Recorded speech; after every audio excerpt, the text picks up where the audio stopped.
Hello बच्चों, नमस्ते, सलाम, सत श्री अकाल। मैं एमडी यासीन अहमद आप लोग के लिए लाया हूँ हिंदी में model activity task class 7 environment science part 1। आज हम लोग सीखेंगे, जानेंगे और सॉल्व करेंगे कि फास्ट फूड खाने से हमें हानि क्या होती है और गर्मी में कैसे ठंडा रहता है मटके का पानी। तो जानने से पहले अगर आप मेरे चैनल पे न्यू हैं तो फटाफट मेरे चैनल को सब्सक्राइब कीजिए, बेल आइकन दबाइए ताकि सारी की सारी मॉडल टास्क जितने भी सॉल्व करेंगे आपके पास पहुंच जाए और आप बिना किसी के सहायता के सारे मॉडल टास्क को आसानी से सॉल्व कर पाए। तो फटाफट सब्सक्राइब कीजिए और बेल आइकन को दबा दीजिए। चलिए अब बिना समय को गवाए हुए हम लोग मॉडल टास्क को सॉल्व करते हैं।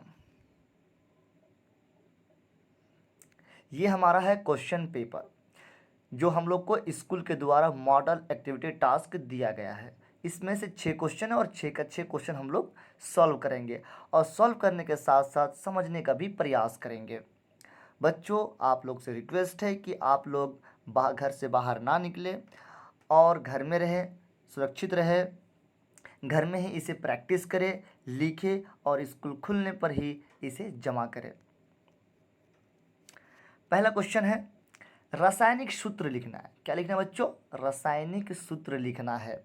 तो देखो बच्चों, रासायनिक सूत्र के लिए तो बड़ी क्लास होती है और इसमें समझाया जाता है कि रासायनिक सूत्र कैसे लिखा जाता है, लेकिन आज हम लोग मॉडल एक्टिविटी टास्क को सॉल्व कर रहे हैं, इसीलिए हमारे पास थोड़ा समय की कमी होने के कारण पूरा डिस्क्राइब तो नहीं कर पाऊंगा, लेकिन बहुत जल्द ही आप लोगों के लिए रासायनिक सूत्र लिखने का तरीका और नियम को लेके आऊँगा ताकि आप लोगों को आसानी से समझ सके और किसी का भी रासायनिक सूत्र आसानी से लिख सके। तो चलिए फटाफट हम लोग क्वेश्चन नंबर 1 को सॉल्व करते हैं कि मैग्नीशियम क्लोराइड का रासायनिक सूत्र क्या है। तो देखो बच्चों, मैग्नीशियम क्लोराइड का रासायनिक सूत्र है MgCl2। दूसरा क्या है उसी में, सोडियम सल्फेट का रासायनिक सूत्र क्या है? तो बच्चों, सोडियम सल्फेट का रासायनिक सूत्र है Na2SO4। चलिए अब क्वेश्चन नंबर 2 सॉल्व करते हैं।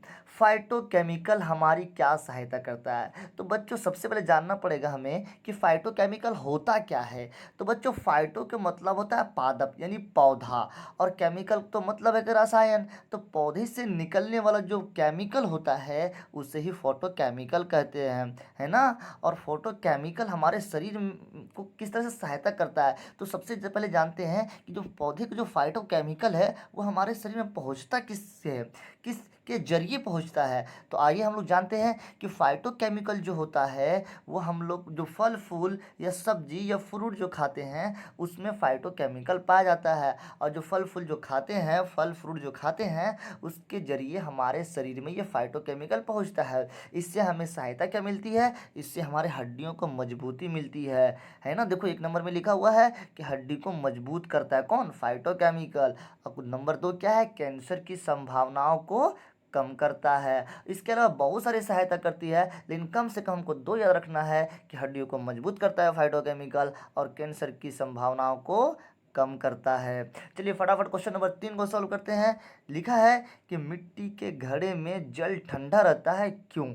तो भैया जानना है ना हम लोग को कि मिट्टी के घड़े में जल क्यों ठंडा रहता है। तो चलिए देखते हैं कि क्योंकि मिट्टी के घड़े जो होती है उसके दीवारें बहुत सारा छिद्र होता है, असंख्य सूक्ष्म छिद्र होते हैं, और इन छिद्रों से क्या होता है? पानी रिसता रहता है, यानी कि पानी उस छिद्र से हल्का हल्का बाहर रहता है, जिसके उसको बाहरी जो आवरण होता है ना वो भीग जाता है, और उस पर क्या होता है? वाष्पोत्सर्जन होता है। उस गीलापन जो होता है वाष्पोत्सर्जन होता है, और ये वाष्पोत्सर्जन की प्रक्रिया के चलते ही इसकी दीवारें जो होती है ना वो ठंडा होता है, और इसी के चलते घड़े का पानी ठंडा रहता है। अब चलिए फटाफट क्वेश्चन नंबर 3 को सॉल्व करते हैं। 3 तो सॉल्व हो चुका है, 4 सॉल्व करते हैं।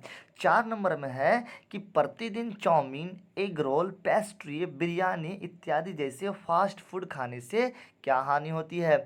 तो बच्चों शायद आप लोग को पता होगा कि आज मार्केट में फास्ट फूड पूरा चला हुआ है, लोग जानते हैं कि इससे नुकसान है फिर भी खाते जा रहे हैं, फिर भी खाते जा रहे हैं। तो बच्चों फिर आप लोग जानिए कि फास्ट फूड खाने से क्या नुकसान है, और आप लोग फास्ट फूड खाने से बचिए। रोज़ाना ना खाएं, अरे कभी कदर हो गया तो हो गया, लेकिन डेली ना खाएं, इससे हमारे शरीर को काफ़ी नुकसान पहुंचता है। देखिए आंसर में क्या लिखा हुआ है उत्तर में, फास्ट फूड खाने से बचपन में ही मोटापा आ जाती है, शरीर में फैट बन जाता है, दिखने में भी कुरूप लगता है और बीमारियां भी बढ़ती है। तो फास्ट फूड खाने से क्या होता है, मोटापा आ जाता है बचपन में ही, हृदय रोग होता है, मधुमेह यानी डायबिटीज़ होता है, हड्डी और हमारे मस्तिष्क को भी हानि पहुंचाता है कौन, फास्ट फूड। इसीलिए आप लोग फास्ट फूड ज़्यादा ना खाएं, थोड़ा बहुत कभी अगर खा ले तो खा ले, वरना ज़्यादा फास्ट फूड डेली, बहुत सारे बच्चे होते हैं जो डेली फास्ट फूड खाने का शौकीन होते हैं, तो डेली फास्ट फूड ना खाएं, ये आपके शरीर के लिए काफ़ी हानिकारक होता है। क्वेश्चन नंबर 5 देखते हैं, प्रत्यक्ष संयोजन अभिक्रिया क्या है, उदाहरण दो।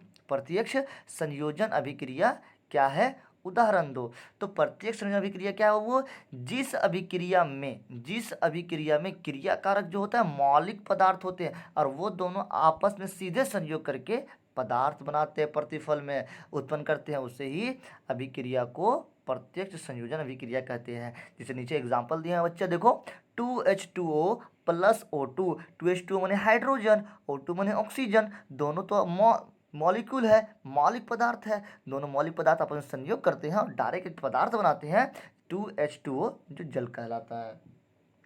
अब क्वेश्चन नंबर 6 सॉल्व करते हैं, जीवों के शरीर में जल की कोई 3 भूमिका बताए है ना, व्याख्या करें। यानी जीवन जो जो हम लोग का शरीर है ना, इसमें जल का 3 को क्या क्या उपयोग है। तो पहला देखिए है प्रतिक्रिया के रूप में। प्रतिक्रिया के रूप में मतलब हम लोग जो खाना पीना खाते हैं ना, जो खाद्य पदार्थ खाते हैं, तो वो पचता है पेट में, तो जो पचता है तो वहाँ जल की आवश्यकता होती है। तो यही जल की आवश्यकता जो होती है, तो क्या करता है, ये हमारे भोजन को पचाने में सहायता करता है कौन, जल। तो एक नंबर क्या हो गया, प्रतिक्रिया के रूप में। खाद्य संश्लेषण के समय जल का प्रयोग होता है। पॉइंट नंबर 2 देखिएगा, ताप परिवहन के रूप में। ताप परिवहन, जो हमारे शरीर के अंदर जो गर्मी होता है वो पसीने के रूप में बाहर आता है। तो देखो क्या लिखा हुआ, पसीने से भरे शरीर में हवा लगने से आराम लगता है। नंबर 3 पॉइंट, द्रवक के रूप में। द्रवक के रूप में बच्चा मतलब जब हम लोग का पेट में कोई अनावश्यक चीज़ें हो जाती है, या कुछ अनावश्यक चीज़ें खा लेते हैं, या कुछ डस्ट पार्टिकल चला जाता है, तो हमारे पेट जो है क्या करता है, वॉमिटिंग करता है, उल्टी कर देता है, और उल्टी करता है तो वो जो जल है, जल की सहायता से ही उसे बाहर कर पाता है। इसीलिए पेट खराब होने पर अनावश्यक वस्तु उल्टी के जरिए बाहर निकल जाता है। बच्चों इसी तरह से आपके सारे के सारे 6 क्वेश्चन समाप्त हुए, कंप्लीट हुए। आप लोग अच्छे से इसे नोट डाउन कर लीजिए और स्कूल खुलने के बाद ही इसे सबमिट करिए, और आप लोग घर से कम निकलिए, स्वस्थ रहिए, सुरक्षित रहिए। Thank you.